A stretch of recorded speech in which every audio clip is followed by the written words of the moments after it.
Market Mantra, Market Mantra,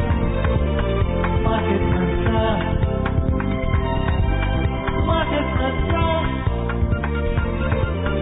Market Mantra, Market Mantra,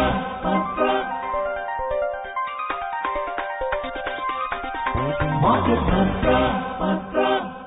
Welcome to this edition of Market Mantra, in which we give you a complete update on the economic, business and stock market news of the day.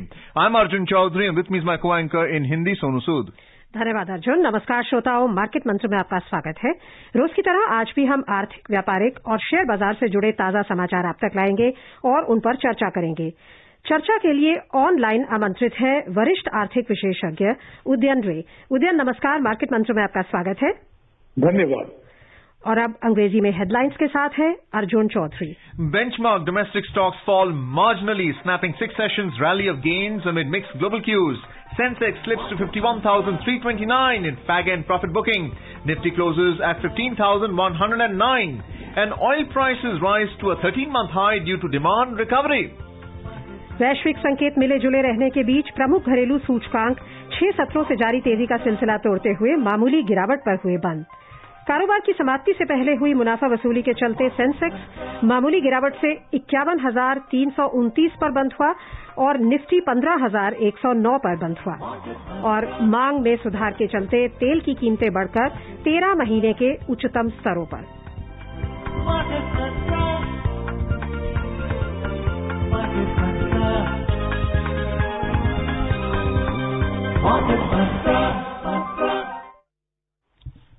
मिले जुले वैश्विक संकेतों के बीच घरेलू share बाजारों में आज मामूली गिरावट आई और 6 दिनों से जारी तेजी का सिलसिला टूट गया।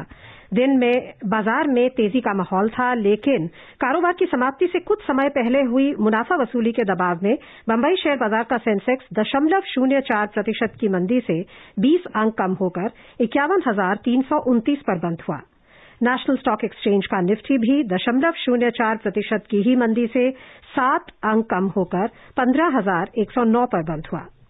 विस्तारित बाजार की बात करें तो यहां गिरावट सेंसेक्स के मुकाबले अधिक थी।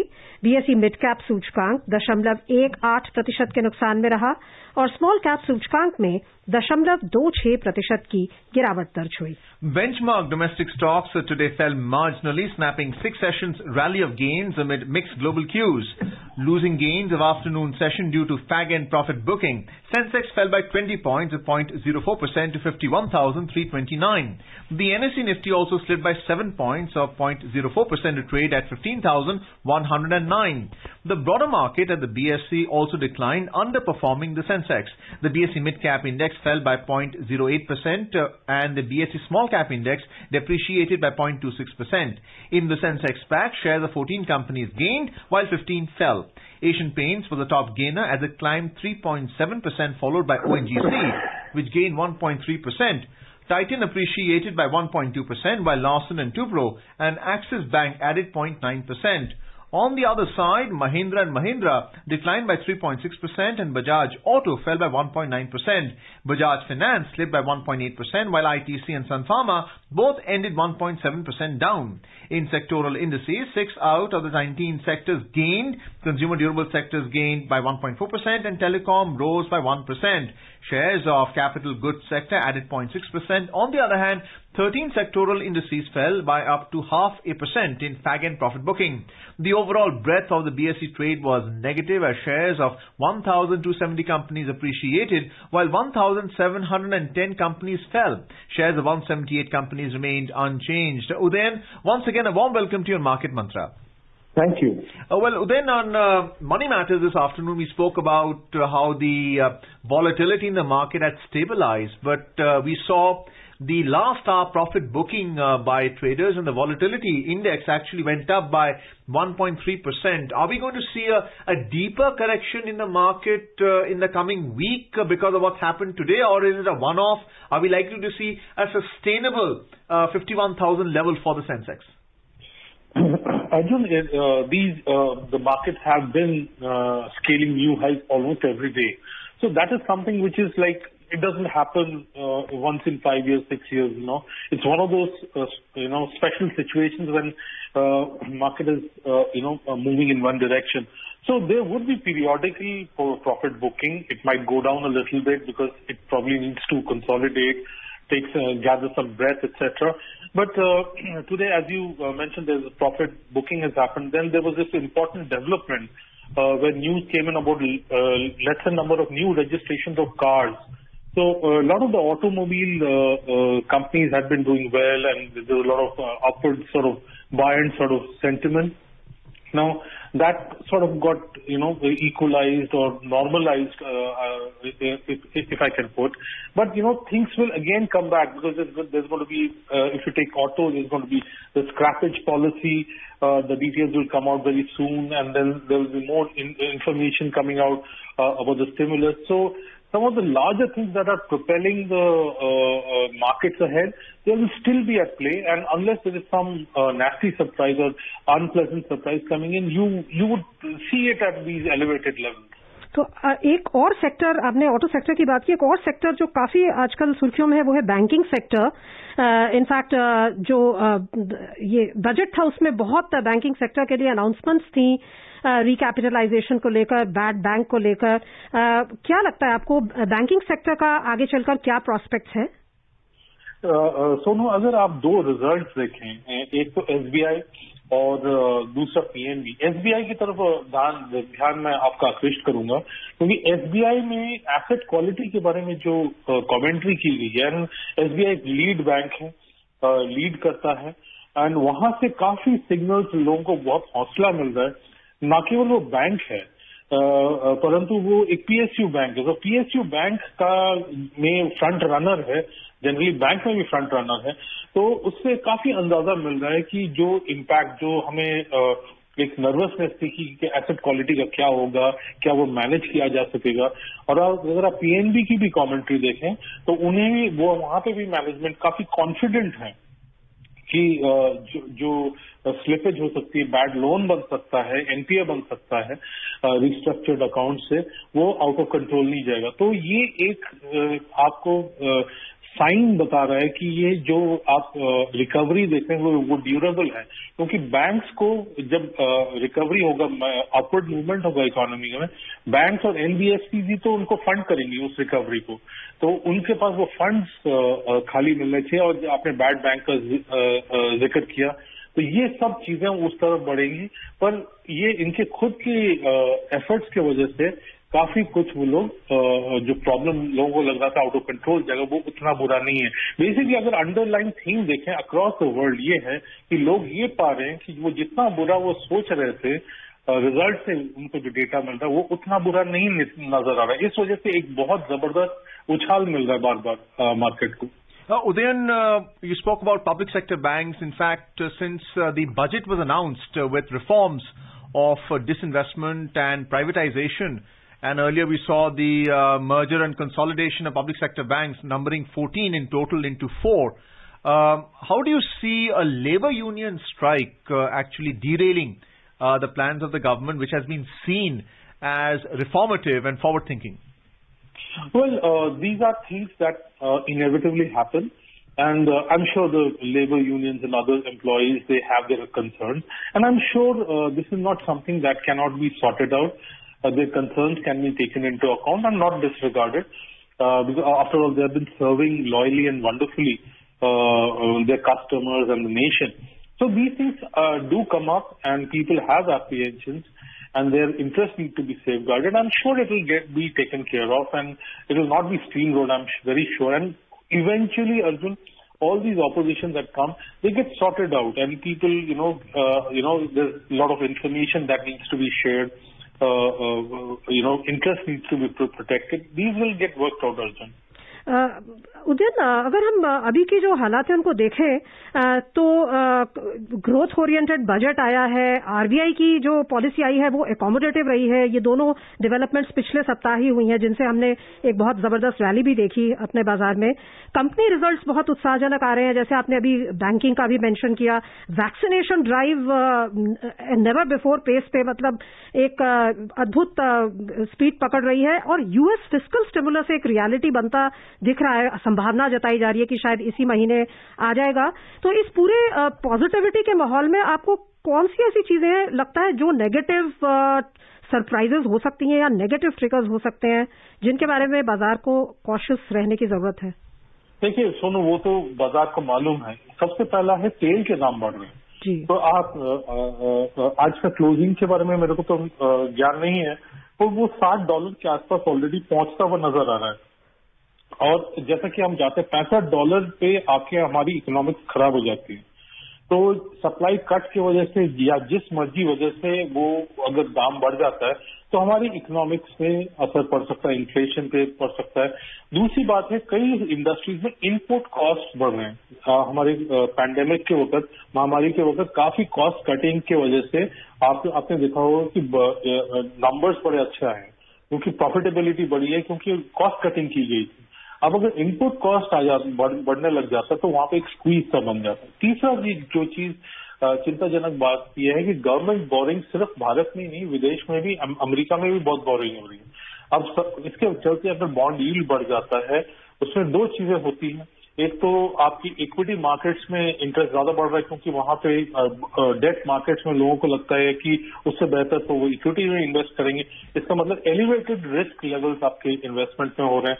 तो अगर इक्विटी मार्केट में कुछ गड़बड़ हो जाता है तो पूरा इकोनॉमी में एक इम्पैक्ट आ जाएगा।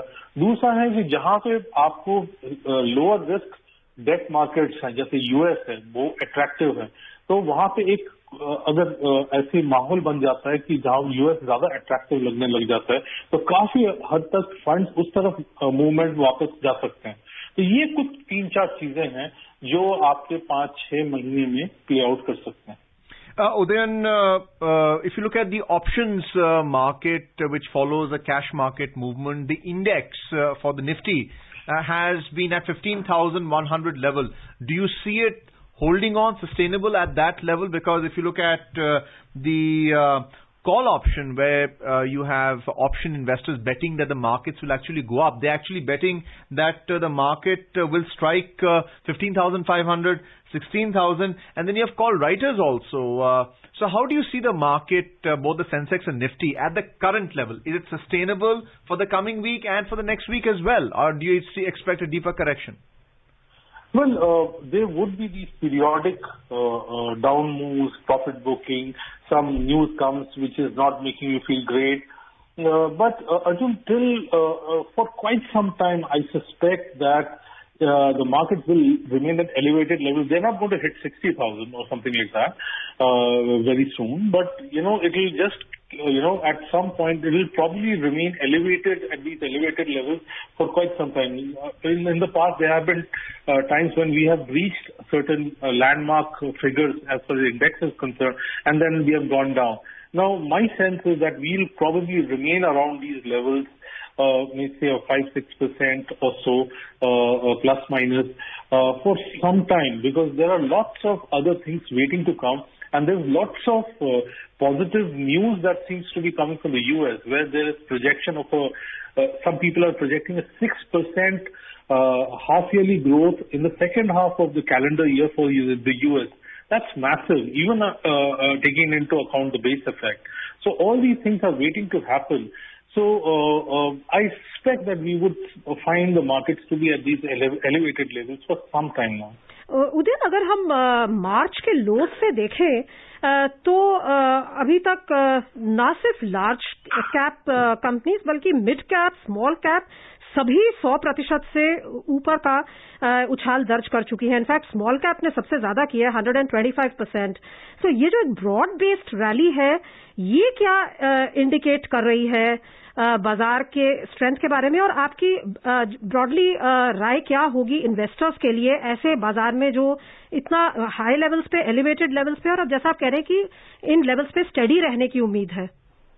देखिए, एक चीज जो सबसे आसान जिसे रिडक्शन एब्सर्डम बोलते हैं, जहाँ पे जो चीज आपको बगैर रेल लगा के करना होता है, वो पॉइंट ये है कि कुछ अगर ऐसे इन्वेस्टमेंट्स हैं जो आपके परफॉर्म कर ही नहीं रहे अच्छा, और दूसरा है जो कर चुके हैं और वो थीम आगे बढ़ नहीं पा रही, या तो कंपनी में प्रॉब्लम है या कुछ और इश्यूज है।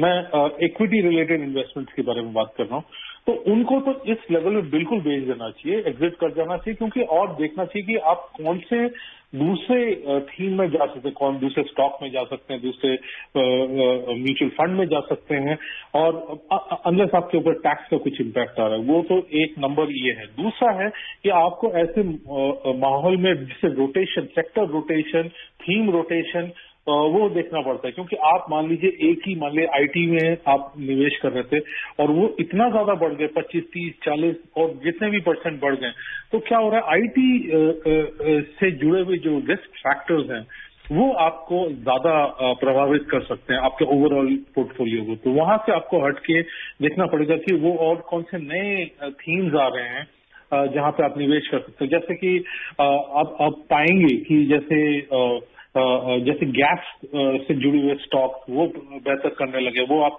रिजल्ट निकलने के बाद तो देखना नहीं चाहिए, वो उसको आपको एंटिसिपेट करना पड़ेगा कि कहाँ हो सकता है। जैसे हेल्थ केयर में आप उम्मीद कर सकते हैं कि रिबाउंड होगा, इलेक्टिव सर्जरीज आएंगी, तो उस टाइप की चीजें आप एरियाज में आप देख सकते हैं जहाँ पे आप रोटेट कर रहे हैं, थोड़ा सा मूव कर रहे हैं, ताकि एक जगह में आपका जमघट ना हो जाए और वहां पे रिस्क ना बढ़ जाए। Udayan, the finance minister, Nirmala Sitharaman, when she announced the budget in Parliament, spoke about capex or capital expenditure as having a multiplier effect as opposed to other types of expenditures in the budget. And we saw some buying in the capital goods sector.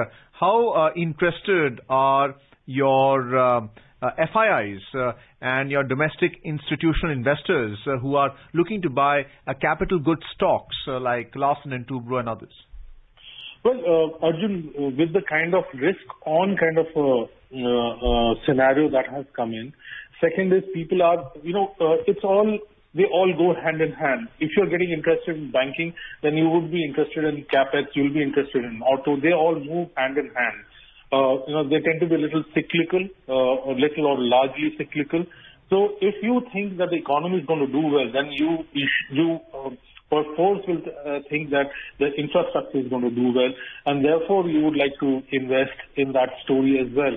And there's very little doubt that if we have to grow in the way that we are, then all this will be happening. And you are seeing some of these companies actually coming up with news of getting orders and moving ahead. So all this is in terms of hard numbers that they're also coming in. Udayan, अगर हम basic economy की बात करें तो जो high frequency indicators होते हैं वो कौन कौन से ऐसे आपको भी लगता है कि एक फर्म इंडिकेशन दे रहे हैं कि इकोनॉमिक रिवाइवल का जो एक चक्का था वो काफी स्ट्रांग हो गया है? देखिए, एक तो आपके जितने आपके ऑटो में आज न्यू रजिस्ट्रेशन के बारे में आपने उतने अच्छे आंकड़े नहीं आए, पर आप देखिए टायर्स बेहतर कर रहे हैं, ऑटो कंपनीज, ऑटो सेल्स या ऑटो कंपनीज बेहतर कर रही हैं आपके ऑटो में, मतलब चौतरफा उनके जो हर किस्म के जो प्रोडक्ट्स हैं वो सब बेहतर कर रहे हैं।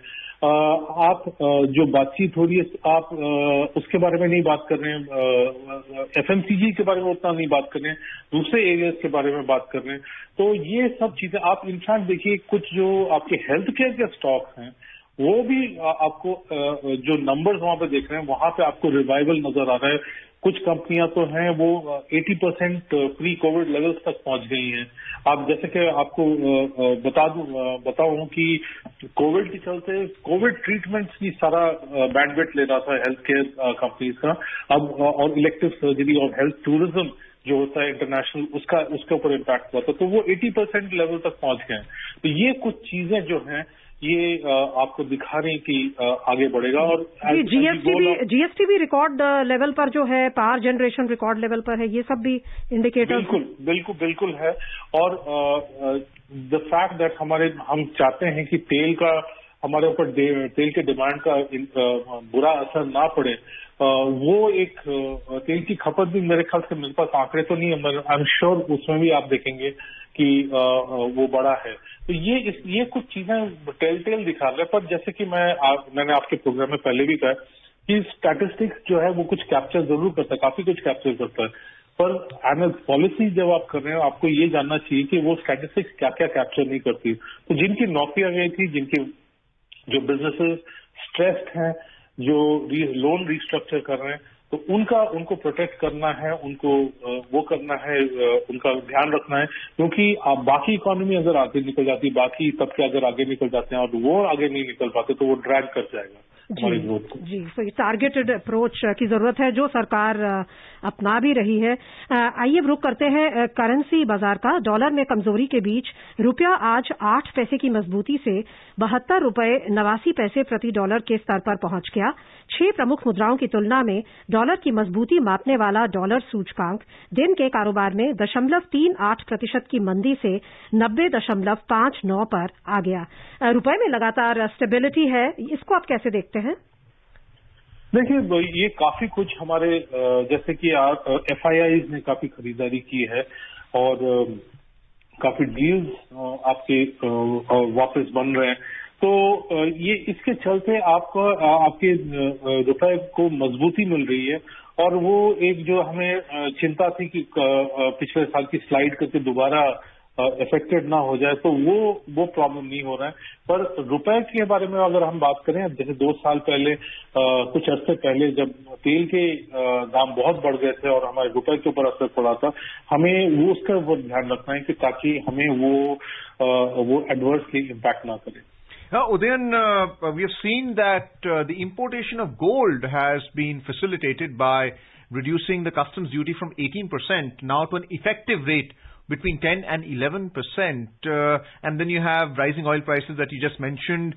It is now crossing the $60 per barrel mark. How do you see that impacting our current account deficit despite having high foreign exchange reserves? But yet the rupee is strong. It's appreciating against the US dollar. How is it that despite these macroeconomic fundamentals emerging, the rupee is actually, instead of depreciating, it's appreciating? Well, with the rupee versus dollar, Arjun, dollar is expected in this year to depreciate. So it may do up and down in the next 1 or 2 months, but overall, people expect dollar to depreciate simply because of the huge amount of currency that's being pumped in. But Arjun, I would like to point out one fact that if you look at Indian rupee to euro, the rupee has not been doing that well. It's really depreciated quite a bit in the past 1 year or so. So, while our dollar is the international currency, rupee holding on is fine. But if you look at our relative strength, it's not actually so evenly, the impact is not all that even. So this is something that we need to keep in mind. आइए अब रुक करते हैं अंतर्राष्ट्रीय बाजारों का। Wall street में record तेजी के बाद एशियाई शेयर बाजारों में आज बढ़त का रुख था। चीन का शंघाई कंपोजिट सूचकांक 2% बढ़ गया। जापान के निक्केई और हांगकांग के हैंगसेंग दोनों में लगभग 0.5% की बढ़त आई। हालांकि सिंगापुर का स्ट्रेट्स टाइम्स और दक्षिण कोरिया का कॉस्पी दोनों 0.2% तक की मामूली गिरावट में रहे। यूरोपीय क्षेत्र की बात करें तो यहां दिन के कारोबार में ताजा समाचार मिलने तक मंदी का रुख था। लंदन का फुट्सी और फ्रांस का कैक 0.1% की मामूली गिरावट पर थे और जर्मनी का डैक्स 0.5% के नुकसान पर था। Moving on to the U.S. market, Wall Street today reached all-time closing highs yesterday as investor optimism was boosted by prospects of a speedier economic recovery from the global health crisis driven by increased stimulus and an accelerated vaccine rollout. All 3 major U.S. stock indices gained ground, while the S&P 500 and the Dow posting their 6th consecutive gains, the longest winning streak since August. The Dow Jones Industrial Average and the S&P 500 gained 0.7%, and the Nasdaq Composite Index climbed 1%. Udayan, your views on the stimulus measures by the U.S. government. They're going to pump in $1.3 trillion US dollars into the economy. Will there be flight of it to emerging markets like India? And there's already $900 billion a bailout package or a stimulus by the previous President Donald Trump.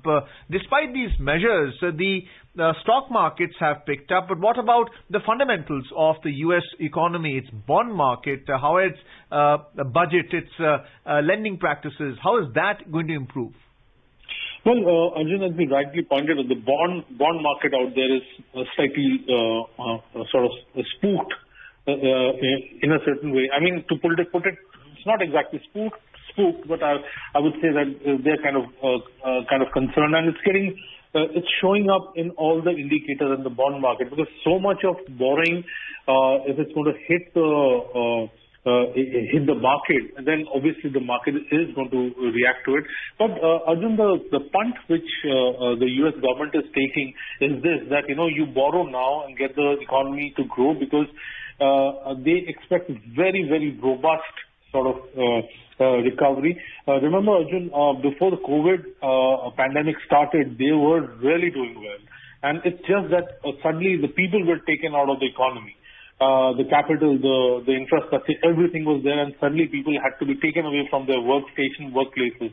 Now, once that they get back, they're betting on a very, very robust recovery. Although job creation is not as satisfactory, but Arjun, in terms of unemployment rate in the U.S., they're pretty much where they were in the year 2012. So that will give you a sense of where they are, and they probably want to recover this lost time, and that they expect to happen very fast. Udayan, in fact अगर हम देखें तो Covid की वजह से challenges लगभग parallel है. हमारे पास भी ये सिचुएशन है जहां गवर्नमेंट को 12 लाख करोड़ बोरो करने पड़ेंगे नेक्स्ट फिस्कल ईयर में, एंड जो यील्ड्स है, बॉन्ड यील्ड्स, उन पर प्रेशर है कि वो बढ़ रही हैं. सो उसमें आपको लगता है कि आरबीआई का जो लिक्विडिटी मैनेजमेंट है वो की रोल रहेगा? इनफैक्ट कल ही वो शायद 20,000 के बॉन्ड्स खरीदने वाले हैं, 20,000 करोड़ के. बिल्कुल, उनका बहुत की रोल रहेगा. और इस जो मार्केट में जो उछाल आपने देखा बजट के बाद, वो उसके वजह से हुआ क्योंकि उन्होंने कहा कि हम तो इसको आपको पूरा सपोर्ट देंगे, ये लिक्विडिटी का नलका हम खोल के रखेंगे. दूसरा ये है कि उन्होंने कहा है कि हम कई चीजें की, जैसे जो आप बॉन्ड्स की खरीदारी है उसमें मार्क टू मार्केट नहीं करना पड़ेगा एक सर्टेन पीरियड तक, तो काफी लिबरलाइज्ड है. तो आरबीआई ने तो कहा है कि बिल्कुल, मतलब जैसे ब्लैंक चेक देने वाली बात है वो आरबीआई ने दे दिया है, तो वो वाला हिस्सा हो गया है. अब वो जो बॉन्ड की खरीदारी होगी, उसका एक टाइम टेबल के बारे में बॉन्ड मार्केट को इंफॉर्मेशन चाहिए था, जो कि आरबीआई अभी देना नहीं चाहता, या उनके हिसाब से अभी सही नहीं होगा. तो वो अगर मार्केट को अंदाजा हो जाता है, तो फिर वो जो थोड़ी बहुत जो हिकअप्स आ रही हैं बॉन्ड मार्केट्स में इंडिया में, वो शायद थोड़ा सा लेवल अप हो जाए. पर बाकी ये कुछ बातें आरबीआई अपनी हैंड होल्डिंग लिक्विडिटी पे करती रहेगी. इंटरेस्ट रेट के ऊपर उतना फोकस अब उतना नहीं, कमेंट्री में उतना नहीं होगा जितना लोग ध्यान देंगे लिक्विडिटी में आरबीआई क्या बोल रहा है. Moving on to the oil market. In intraday trade, Brent crude prices were trading around $60.60 per barrel, while WTI crude prices were around $58 per barrel. Very briefly, how do you see the upward movement of oil prices? I had asked you the question earlier on the impact on the rupee, but in terms of global supplies, do you see the prices go up in the spot market and the forward market as well? And what is the impact going to be on the global economy? Very briefly. It is going to put pressure, Arjun, but then India, along with some other countries, have strongly protested, and OPEC has taken note. So I think they will not let it go run amok above $60. But even at $60, it's still a little high. We could do this better because it's a supply cut triggered price hike. अब चलते चलते सोने पर एक नजर. वैश्विक बाजारों के अनुरूप मल्टी कमोडिटी एक्सचेंज में 10 ग्राम सोना आज 285 रुपए महंगा होकर 48,125 रुपए पर था. चांदी भी 310 रुपए महंगी होकर 70,400 रुपए प्रति किलो पर थी. न्यूयॉर्क मर्केंटाइल एक्सचेंज में सोना तेजी के साथ $1,844.60 प्रति आउंस पर था और चांदी $27.75 प्रति आउंस पर थी. कार्यक्रम का समय समाप्त हो रहा है, तो हमें चर्चा को भी यहीं समाप्त करना होगा. उद्यन, बहुत बहुत धन्यवाद आपका आने के लिए. धन्यवाद. And before we close, a reminder of the headlines. Benchmark domestic stocks fall marginally, snapping 6 sessions rally of gains amid mixed global cues. Sensex slips to 51,329 in fag and profit booking. Nifty closes at 15,109. And oil prices rise to a 13-month high due to demand recovery. And that's it in this edition of Market Mantra. For now, goodbye. Market Mantra.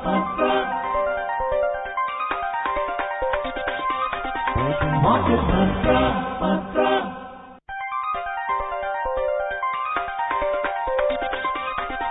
Market Mantra.